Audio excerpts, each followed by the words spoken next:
Major endpoints of all commuters coming in on a Monday morning. Officials say this happened at 42nd Street and 8th Avenue, an extremely busy area. Right. We're trying to get some reporting now. There's been a lot of confusion over this. It was described by some reports as a big event. That is not the word that's coming out of the state government about it. There was a device that was found. We don't know yet if this went off, if there were injuries, if this went off when it was trying to be diffused. We do know what you see. There's a heavy police presence there. The head of the MTA is on the scene. People are being urged to stay away from the area. As soon as we get information that we can verify, you will get it. One more thing. We don't know of any injuries, none that have been reported, at least publicly. So at this moment, there's not a lot we know other than it appears that 42nd and 8th is basically at a standstill with all of those emergency vehicles there, because if there were to have been an explosion at Port Authority, that would be obviously very scary. It would be huge for a Monday morning commute. But all we know is that there is a device that is suspicious of some kind. Now, so how do you explain the inconsistency between, if it's not that big a deal, why is there so much stoppage? Because they have a sweep area. So what happens is, as soon as they find a device, this is all going on below ground, right? So even though they're above ground, that's obviously where they had to park their vehicles. They have a sweep area that is far more extensive than where they found the device, because they go on the assumption that if they found one, there may be others. So what you have is massive amounts of crews flying around right now looking for similar packaging to that which they found this reported pipe bomb. We're hearing two separate things. So the NYPD believes and confirms that there was an explosion, whereas the governor's office does not know, but confirms that there is a device, but is not confirming the explosion. So obviously these are very early minutes. Clearly something is happening that is happening down there, and this affects, I can't begin to tell you the ripple effect that this has throughout all of New York in terms of this being the major hub on a Monday morning. Right. Just to be clear, what we're hearing right now is a range of reports. Something happened. Some type of explosion happened. There may have been injured. There may even have been a fatality. The reports are out there. We do not have them confirmed. The Port Authority is a very tough place to secure. It is a tough place to investigate. What is it? It is primarily a bus terminal, but it is an intersection of all kinds of local and regional buses and trains and path trains that go above ground as well. So it's a really big and intricate place. And if they have to search all the different vulnerabilities for explosions, for explosive devices, it's going to take a while. But again, this is not nothing. They at least found a device that is forcing them to have to do a massive sweep of this area around the Port Authority in Manhattan, there in the Midtown west side of Manhattan.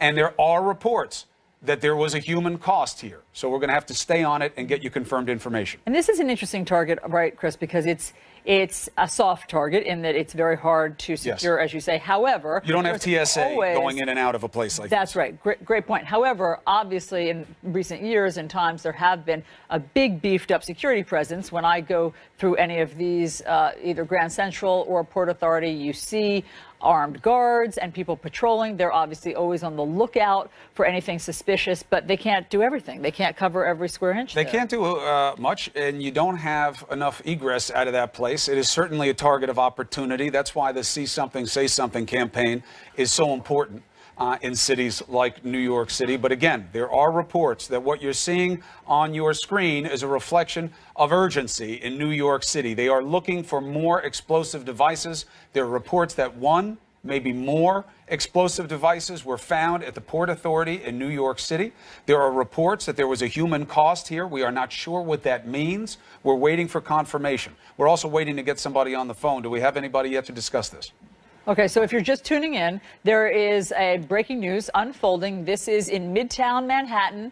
This is at the Port Authority. This is the major bus terminal, as well as subways and a couple of path trains that come in. This is how commuters, one of the places that commuters come in from the outer states and boroughs in on a Monday morning to work. So it couldn't be a busier time at 8 a.m. on a Monday morning in Port Authority. So something has happened there. There was an explosive device found, and we're trying to determine if, in fact, it went off. One, maybe more, may have been a human cost. We have Dave Foote. He works with CNN.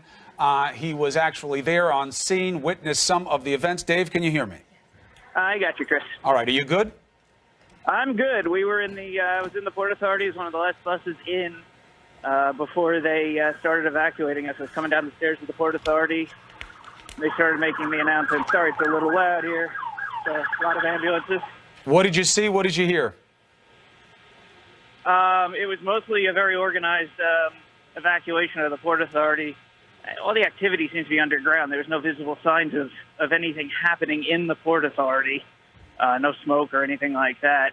So it was an orderly evacuation of the Port Authority. But right now, the entire area is just, I mean, there's dozens of ambulances in the area. I'm sure that's probably normal for some sort of a, type of call like this, but they're really evacuating the area, and it goes all the way back towards the Times Square area.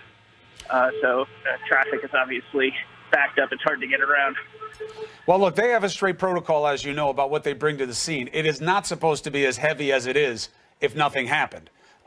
That's why we're hearing, I don't know what you were able to pick up on because you've been doing your morning commute, but there is strong suggestion and reporting that they found something, maybe more than one device. There's a question as to whether or not it detonated before they got to it or it was part of diffusing it. And there are reports that there may have been a human toll here. We don't know what that means in terms of injuries or even worse. We're waiting on that. Did you see any sign? Did you smell anything? Did anybody say anything to you there? I didn't smell anything, but yes, people did hear an explosion underground. I did when I was walking towards Times Square, because they kind of had to maneuver us around a little bit. We definitely heard people talking about it. And what's interesting now, Chris, is when you looked up towards 49th Street, there's more activity up there, which taking that subway line, which I would have been getting on to go to the office right now on the A train, that's kind of where the northern part of that station would land. Right. So, all right, so Dave, the trains are kind of long. So the end is towards the Port Authority, and then the northern part would be towards, the 47th Street, 48th Street area. So that whole corridor is shut down. All right, Dave, keep yourself safe. Get to work. This is obviously more than just a normal SNAP protocol for an alert. We have another producer on the phone, so let's get to that. Yeah, Shimon Prokupez is on the phone right now with what he's hearing from his sources. Shimon, what have you learned? Hey, Al, good morning. So basically, what we're being told is one person is in custody. Police believe that this was some kind of a pipe bomb, we're told, and at least initially that's what it appears to be, and that it looks like it went off unintentionally or prematurely is how they're also describing it, that this wasn't the intended target, that this wasn't supposed to go off at the location it did, and that it went off. The person who was carrying, the person who was in custody is injured. It's unclear if anyone else is injured, and we don't know who the person is yet. The police have not identified the person that they've taken into custody.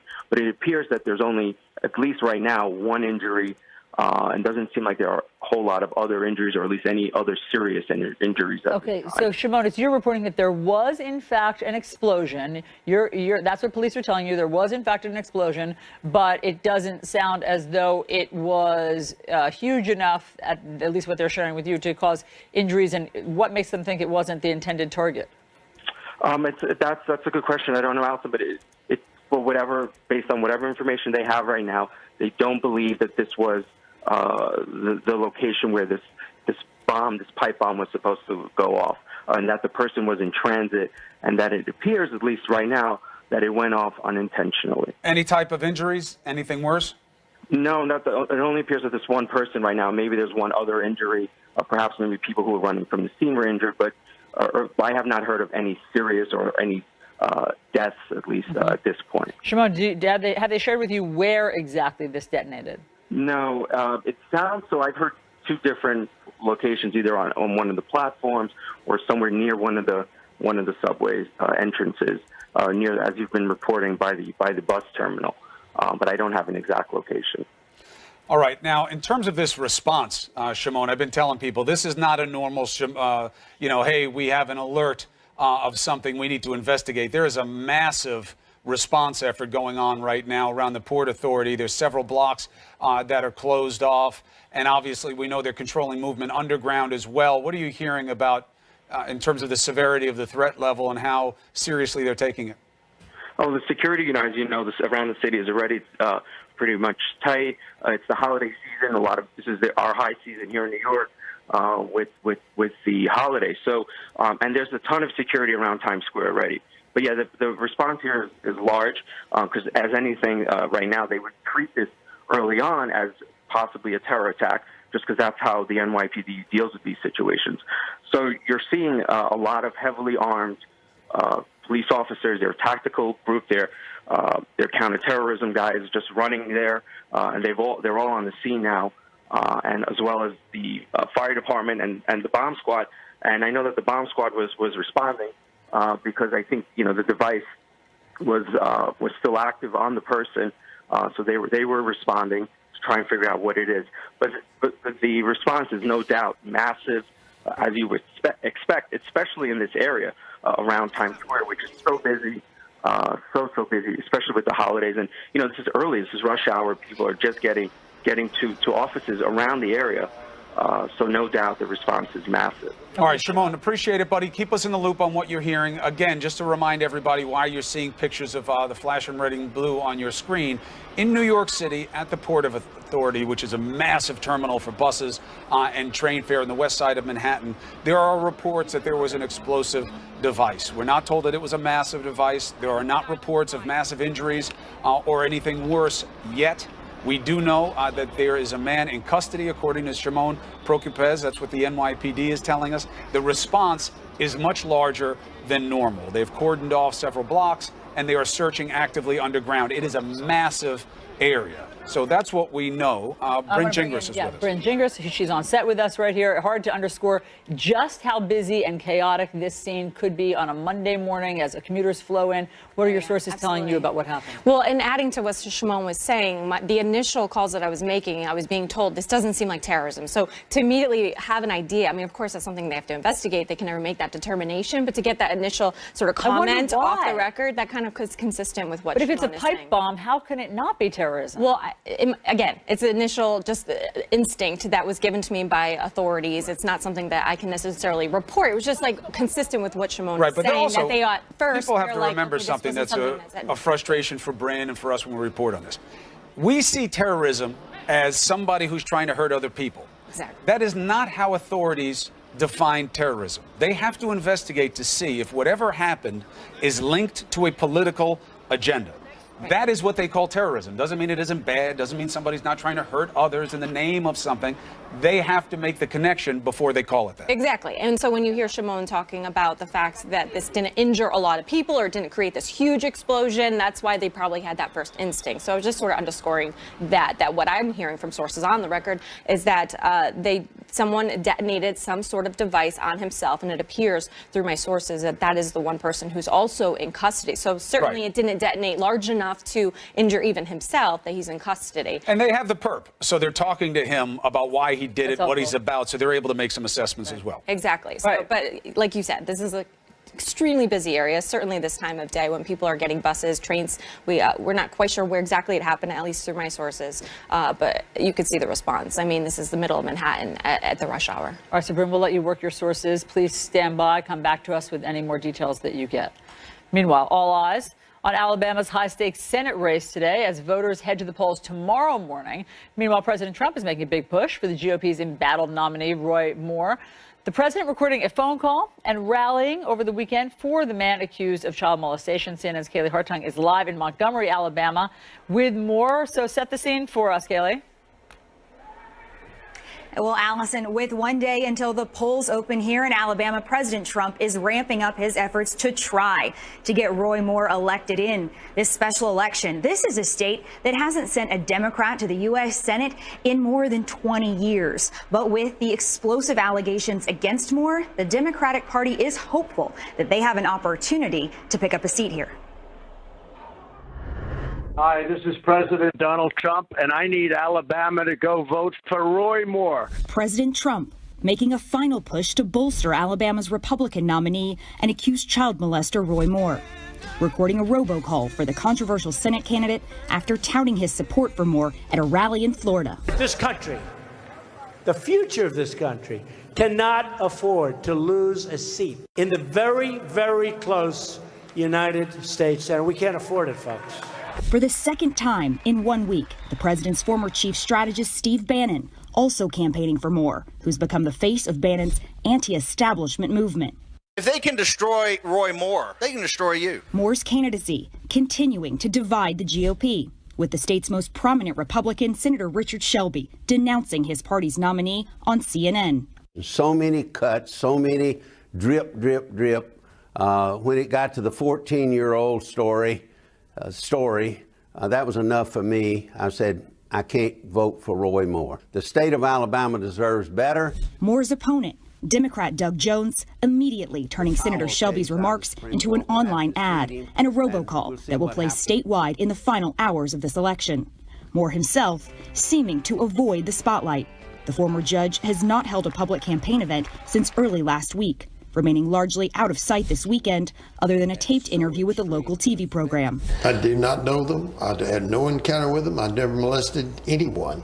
Jones, on the other hand, barnstorming the state, alongside a number of prominent Democrats who are pouring money and resources into the race. I want to make sure that when my granddaughters grow up, they don't have to endure the kind of thing that those girls in Etowah County did and then sit silent for 30 or 40 years. I want to make sure that we send a message of who we are and what we are. Jones enlisting the help of former Massachusetts Governor Deval Patrick and New Jersey Senator Cory Booker in an attempt to shore up the black vote, a critical demographic for Jones.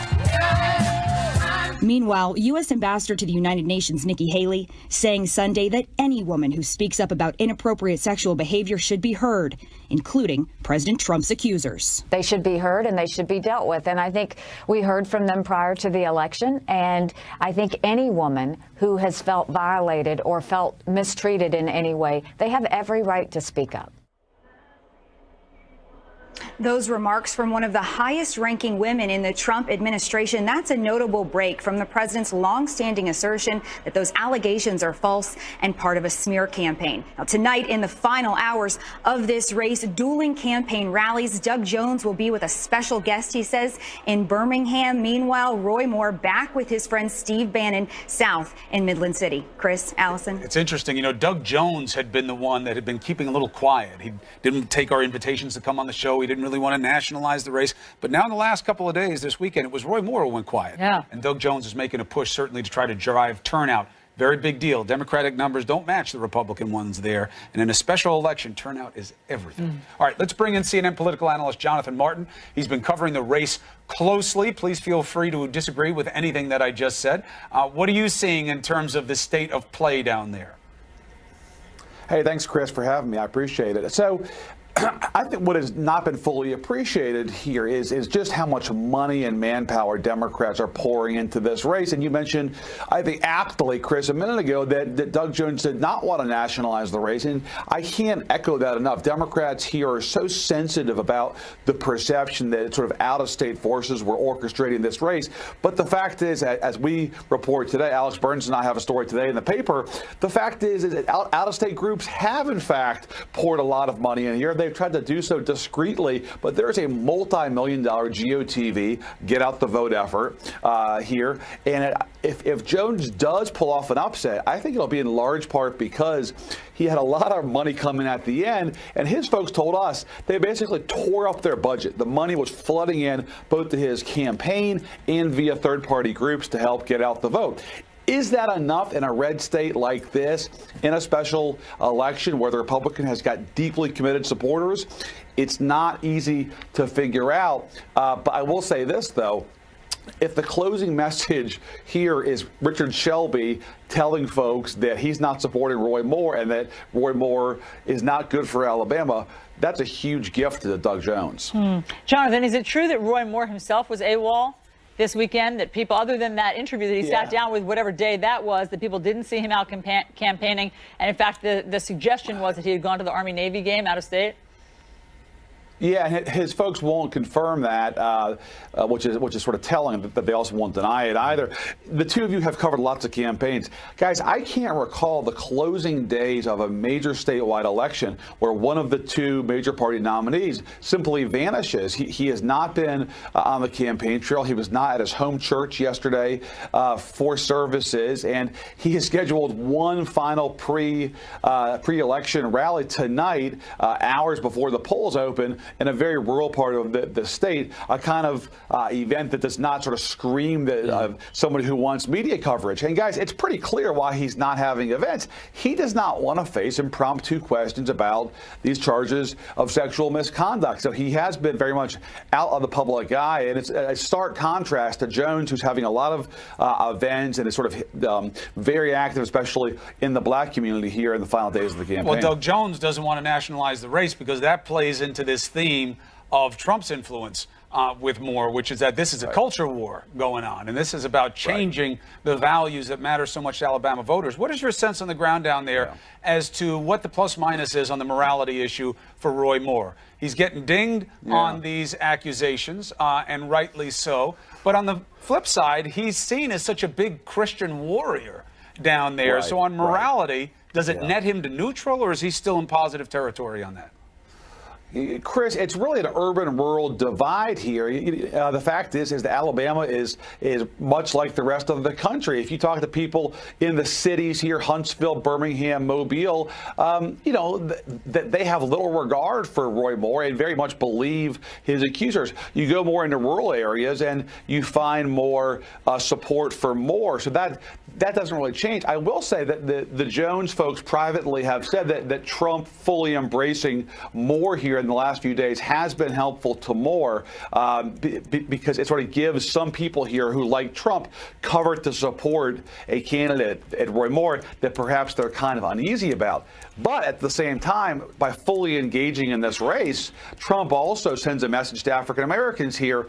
Hey, there's a campaign on Tuesday. It's kind of an odd date, the special election, the 12th of December. But Trump coming in sort of works both ways as far as motivation. Hey, Jonathan, I know you're in Alabama, but if you can put on your national hat for a moment, we want to ask you about UN Ambassador Nikki Haley and her comments this weekend, where she said that Donald Trump's accusers, the more than a dozen who have come forward with claims of sexual misconduct, assault, etc., deserve to be heard. Chris has been pointing out all morning that's different than deserve to be believed, but it's also different and off script from what we've heard from the White House, which has tried to undermine them. Yeah, I thought it was striking, and I think if she can say that and basically suffer no internal consequences, it will demonstrate that she has got a really strong place in this administration, and that she has sort of some freedom to speak her mind that perhaps others in the administration do not have. I'll be curious to see what happens here in the next few days and what, if anything, President Trump says about it, because it is a far cry from what Sarah Sanders has been saying from the podium of the White House, which is when the voters supported Donald Trump for the presidency last year, that ended the issue, period.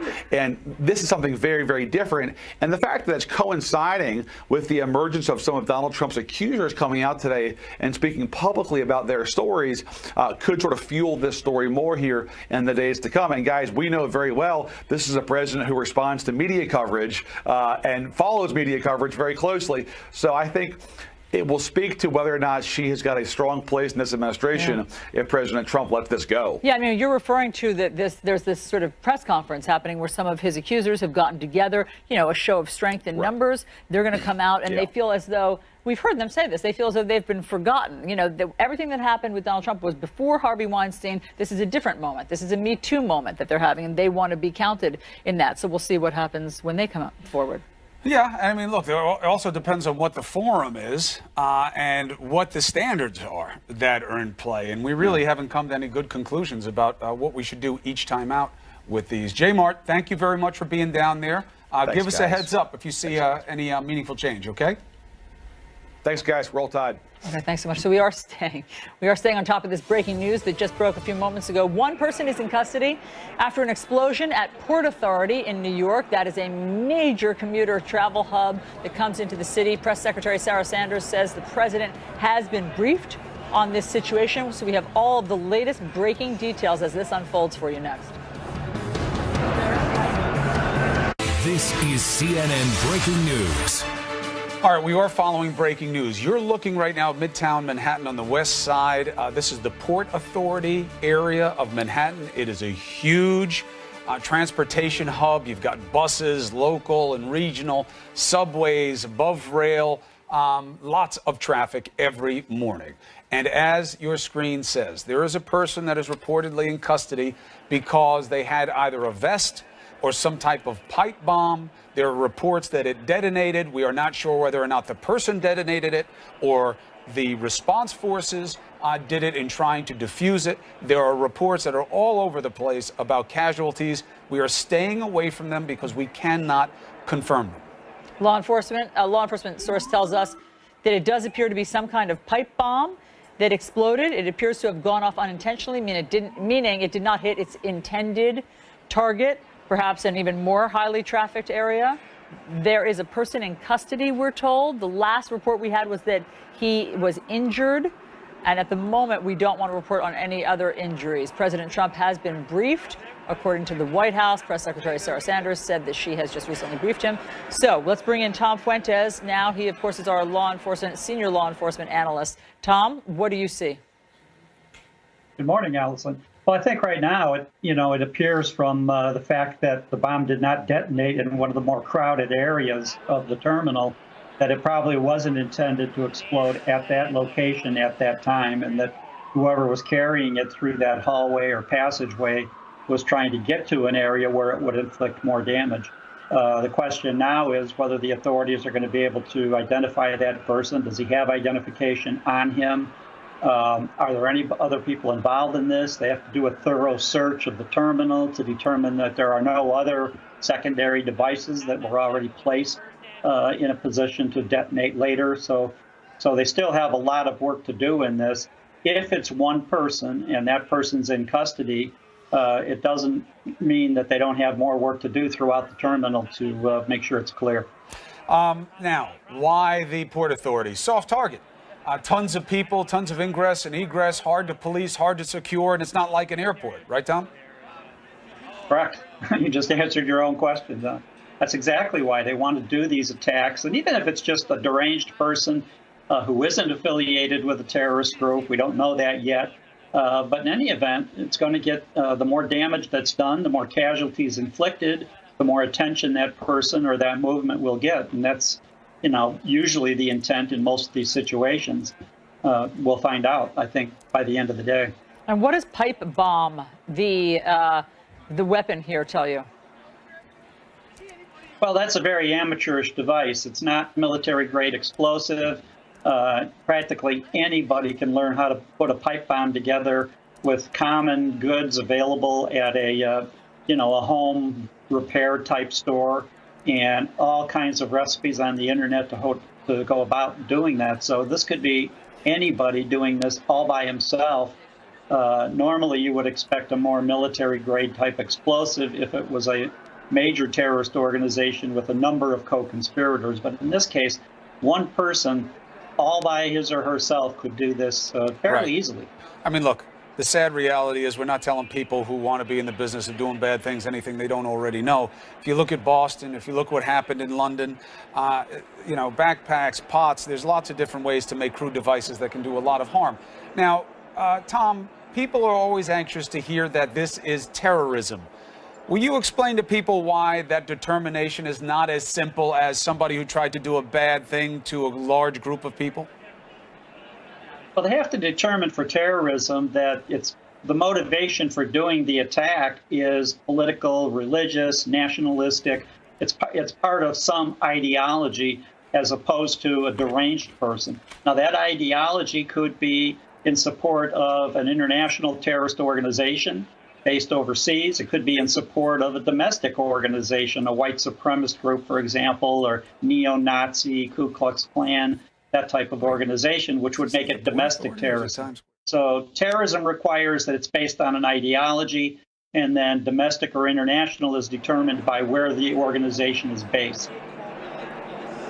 Yeah. Okay, Tom, if you would stand by for us, we really appreciate it. We have our reporter, Bryn Gingras, who is on set with us, who has some new reporting. Bryn, what have you just learned? Well, we've just learned that this person, this man, was wearing this device, and it was a homemade device. We learned this through sources, and it either didn't detonate according to plan, or it somehow malfunctioned when it was supposed to detonate. That's what we're hearing preliminary from these sources as to what exactly was going on. Still trying to learn exactly how many injuries we're talking about here, if there's any. I know that Evan Perez was saying that it could have been, from his sources, learning it could have been something catastrophic, and it wasn't. So that's good news there. We also know that this suspect, this man, don't know anything about him other than that he is in custody. He is alive. I was told from my source that they just saw him on a stretcher not too long ago, so you can be sure that he's going to be questioned very soon. At this point, we know law enforcement is just taking people, I mean, as I know you guys have mentioned this, taking people in, questioning them, trying to put all the pieces together. And this is the Port Authority on our screen right now. This is not Times Square. This is not where, this is at the Port Authority. This is where this happened. Correct. This happened at the Port Authority. It is an avenue away from Times Square. Certainly it's all connected underground in some way, shape, or form. In fact, do you have any reporting that suggests that what Tom Fuentes was just saying, maybe in one of the underground passageways or tunnels, something like that? Anything? So I've been trying to get exactly where it happens. If it was even on a train, on a platform, yes, in a tunnel. That I'm trying to still figure out. But yeah, that you can see the scene stretches for several. I mean, look, and again, you know, people get touchy with these types of analyses, Tom, because it makes it seem like we're giving away information, but it's just not a secret that these massive hubs of transportation are huge targets of opportunity for bad guys. They always have been underneath the Port Authority. The reason it could be confusing in the reporting, whether it's Times Square or the Port Authority, is that they're all connected. And if you can get into that tunnel structure, you can go a lot of different places. Anywhere that a large number of people gather and have not gone through a security checkpoint or are in a line to go through a security checkpoint, they're vulnerable. And we've seen this at stadiums, concert venues, sporting venues, transportation hubs, large buildings on the sidewalks, outdoor locations like Times Square. So anywhere people gather, if someone wants to get the attention and inflict the damage that they're intending to do, they're going to be looking for a place where there are a lot of people, and those people, including the person carrying the bomb, aren't required to go through security to be there. We have so many open areas that you can't put everybody through. And even if you set up a security checkpoint, you're going to have a line to go through it, and the people in that line are vulnerable. Yeah. So, Bryn, Port Authority just put out a tweet saying that they have shut down the entire Port Authority bus terminal. It's, again, for people who don't live in New York City, it is impossible to overstate the impact that this has on the commute into New York City. Millions of commuters come in through that hub, and so shutting down the subway under there and the buses coming in and out of there, I mean, this is just causing, as you can see, chaos. Right. I mean, basically people are stuck in New Jersey right now because that's the major hub for people coming in from New Jersey or from really that side of the Hudson. And certainly just the subway too. I mean, anyone who's in Manhattan trying to get through, that's a major hub, just being Times Square. So we know that the press is going to get updated soon. I've been told that they're corralling the press at this point to a location on 42 and 8, which would be right outside the Port Authority, to give us more information, but this is what we're getting trickled out. So right, and what we're hearing, Tom, and this seems pretty reasonable, is that they shut it down because it's just too big a search area and they can't have people going through it. They may have gotten some mixed information from this perp when they brought him in, whether or not he's able to speak to them, and it's just choosing to err on the side of caution. Does that make sense? Absolutely. No matter what that person says, if he says, I acted alone and there's no other devices, why should they believe him? On the other hand, if he's bragging that there's a large group of people on his side that are doing multiple attacks, why believe that? You have to just search that whole facility, huge as it may be, and shut it down, disruptive as that may be, to get to the bottom of whether this was one person with one device and the whole situation is over, or could there be more? And they have to check that out. Not only that, but they have to check out the other major hubs, because it might not be, if there's others involved, or if this was, some conspiracy using dark communications on the internet, you could also have a threat to other large facilities in New York or other cities. So this is going to require a lot of searching just to make sure. Bryn, one more time, tell us what we know about the suspect, what your sources tell you. What we know right now is that not much, that the person is in custody at this point. And alive, and alive is what I'm hearing. Information that you got. What I was told exactly from a source was that we just saw him on a stretcher alive. So that certainly is going to, they're going to be learning more. And so we understand he was a man. We don't know the age. We don't know country of origin. We don't know anything more. No, but he wasn't running around with a knife either. Right. You know what I mean? This is a level of sophistication. It's not hard to do this, but it's not like you're just going to do it in 5 minutes. So that's going to be something that they take very seriously, because if someone can make one device, Bryn, they can make 6, right? Yeah, absolutely. And I'm just kind of talking with sources as we're sitting here, and I am hearing, again, this is all preliminarily. I'm just hearing this as information is trickling in, so I want to preface that, but I'm hearing that this did happen in a passageway from this particular source. So that would explain sort of what we're talking about, people thinking Times Square and Port Authority, because passageways are what connect them under the ground. Right, and why people think that it wasn't the intended target, because that's not, if you were choosing a location for maximum impact, you wouldn't choose one of the passageways. You would choose a platform, a train, somewhere in the big waiting area that's not just one of the passageways. I think it's fair to say, but also the passageways are super busy. I mean, and they're also very narrow. Yeah. So choked with people can't get out. People crisscrossing each other. So I mean, I think if someone wanted to cause damage anywhere in that location would be a suitable. But you know, a lot of these things, they are volatile. They are unstable devices, and so are the people who are carrying them. All right, so Bryn, stay with us. Let's take a quick break. Tom Fuentes, thank you. We're going to keep you on hold as well. We're going to have more of our breaking coverage. We know that public officials are showing up there. They're getting briefed. More information is going to come. We also, if we get more information about this and need to take a break, we do have more information for you about President Trump's habits inside the White House. So we will update you on some of those as well when we come right back.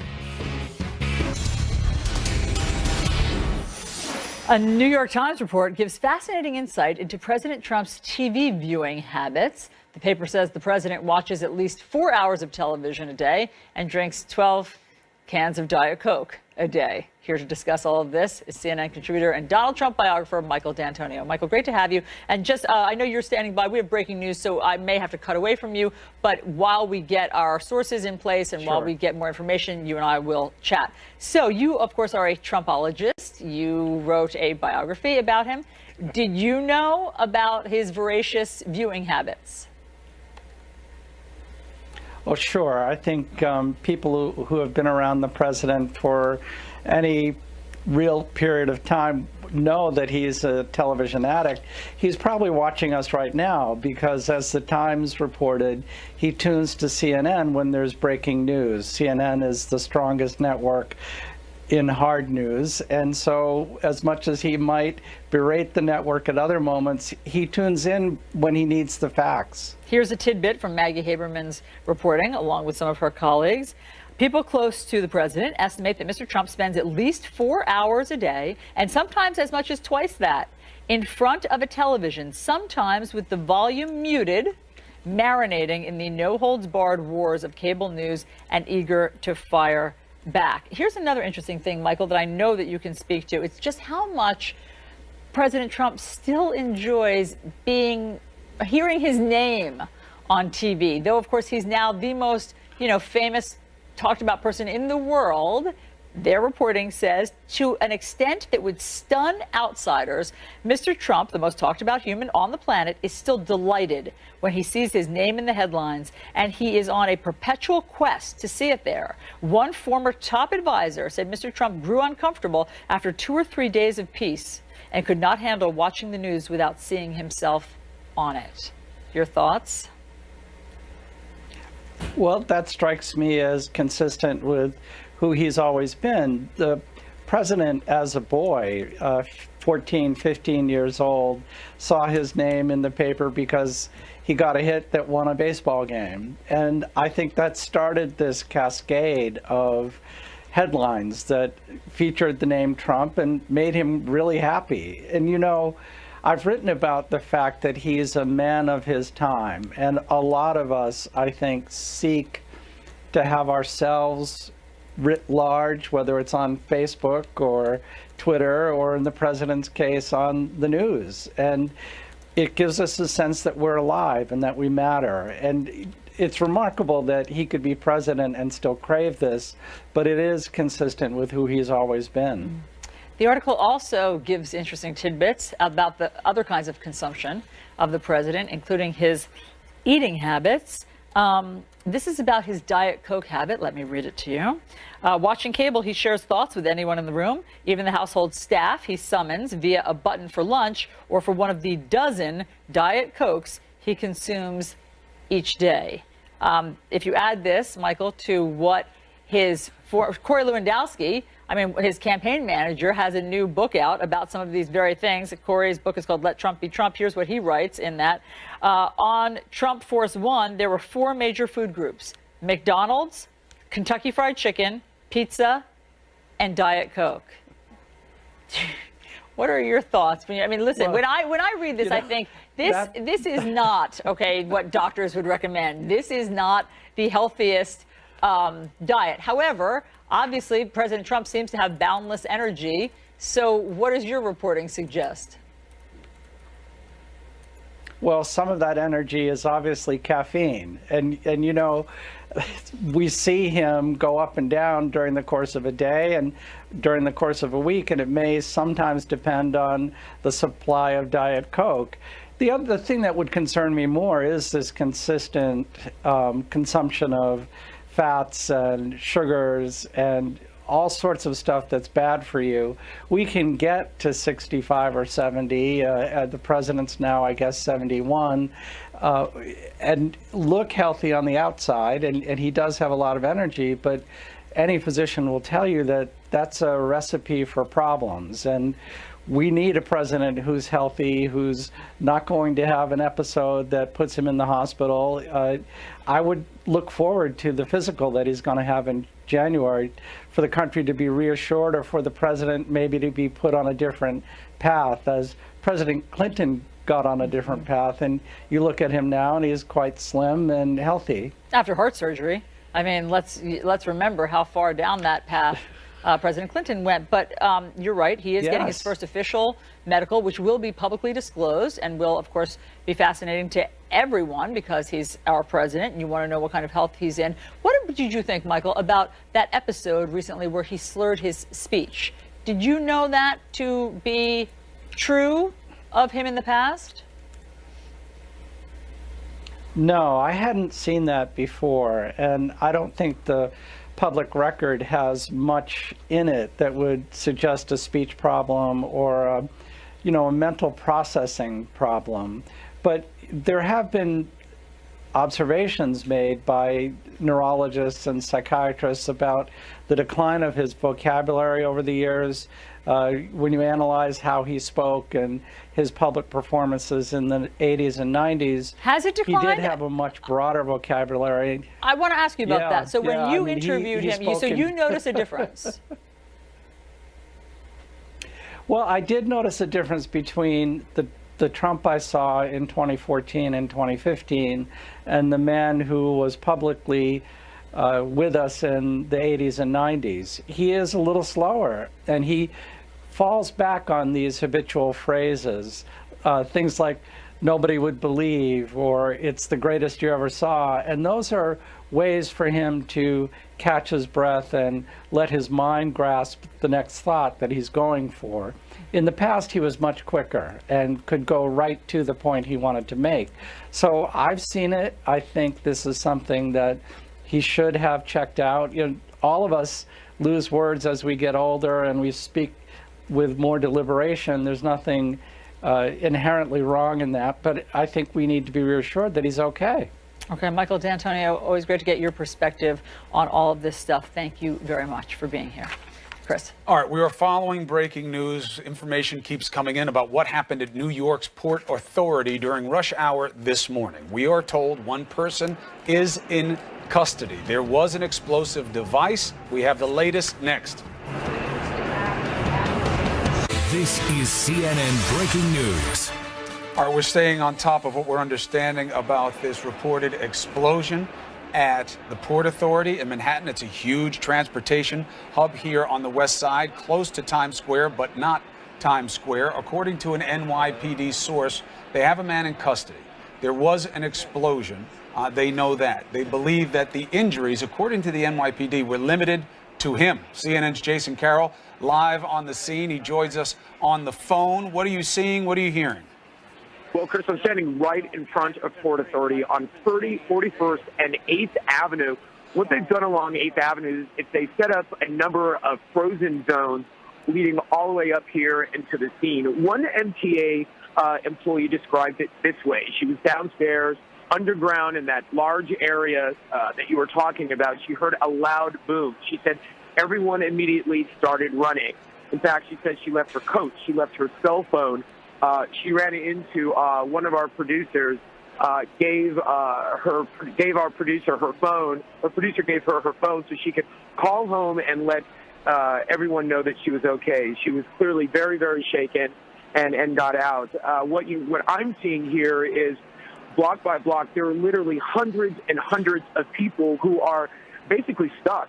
Some who were trying to get to work, others who were just trying to get through. We're sort of stuck in some of these frozen zones, and police are gradually letting them come out, letting them know that there's no way that they can get into this scene where they are now. So what we are doing is we are waiting here to get some more information. We are expecting a press conference within the next 30 minutes or so. Again, right now on that 41st and 8th in one of the so-called frozen zones. And the frozen zones are set up, again, as a security perimeter to let people come in and come out. So that's very late. We're losing Jason a little bit in terms of the sound. As you can imagine, cell phones are challenged right down there during all of this breaking news. Jason, if you can still hear us, we had Bryn Gingras on the set with us, who her sources had said that it did happen in an underground tunnel or passageway of some kind. Do you have any more information on the ground there of where exactly this went off and the kind of weapon? All right, his cell's out. Let's go to CNN law enforcement analyst Art Roderick and Tom Fuentes. Gentlemen, thank you for joining us. Tom, let's just check in with you quickly. Have you heard anything more about this situation to expand our understanding? It's being reported that the police have identified the individual and are in the process of going to that person's residence to conduct searches, but I have not heard the identity or any more details about the individual. Hey, Art, one of the things that we've heard all along is that it's a pipe bomb, but then we also heard that he was wearing it, that the suspect was wearing it. That's different than what we normally, in layman's terms, think about. What are you hearing, or what are your thoughts on what kind of bomb this was? Well, initially, when I heard about this, it was, wow, this is a major transportation hub in New York City. You've got an individual that has either a pipe bomb on her or a pipe bomb in his possession, which is a homemade device, sort of an improvised explosive device that is made for one reason, to create a limited sort of mass destruction in a particular area, to include not only property damage, but obviously personal injury. So, I mean, they've got to move on this fairly quickly. It's a really good thing that they have this individual alive, because he's going to be the greatest source of intel right now, and they've got to get to his motive right away, because that's going to determine how widespread this is going to be. Is it one individual? Are there several individuals? Are there other locations that have been targeted? So I'm sure they've got the answer to a lot of these questions already, but they've got to move very quickly on this. Terrorism. What do you need to show that it's terrorism, Tom? Well, you need to know that it's motivated by some type of ideology, either political, religious, nationalistic, that's the motivation. It's not just a deranged individual or someone seeking attention or, you know, other issues like that of mental health. That we're talking about something that is motivated by a political agenda. You know, Art, we always talk about how the police here in New York City and at major cities and even small towns around the country, they're just doing, you know, yeoman's duty now. The terrorists only have to be right, you know, once, and the police have to get it right every single time. And so anytime that certainly any of us travel through some of the mass transit zones of Grand Central or Port Authority, you see all of the police presence. They're armed, you know, they're out in force. And I assume that they're doing behavioral profiling and sort of keeping an eye on everybody and watching this. But so many millions of people go through Port Authority and Grand Central and places like that. It's impossible for them to have eyes on everyone. It is, and it's also an issue where we have the holidays coming up, and I know a lot of people are traveling to New York City to see the sights check out the sites there. And you know, there's probably a lot more people in the city now than there would have been a month ago. And again, to me, striking a transportation hub like this is a key part. I mean, it has a couple of pieces, and we don't know for sure right now. Obviously, we're not going to know for a period of time. But when you look at what terrorists do, they use improvised devices like pipe bombs, and they go to transportation areas. We've seen this in London. We've seen this in other locations around the world where they target these types of facilities specifically during these types of holidays. And look, you can't be surprised by any of this anymore. This is the call that's been put out by the bad guys in the world. This is what's been responded to. The technology is out there. And if evil is in your heart, this is the way you're going to go. So we'll get new information as soon as it comes in. Gentlemen, thank you very much. Appreciate it. Obviously, CNN will be covering this breaking news throughout the morning and the day, and it will continue with CNN Newsroom with Poppy Harlow and John Berman right after this break.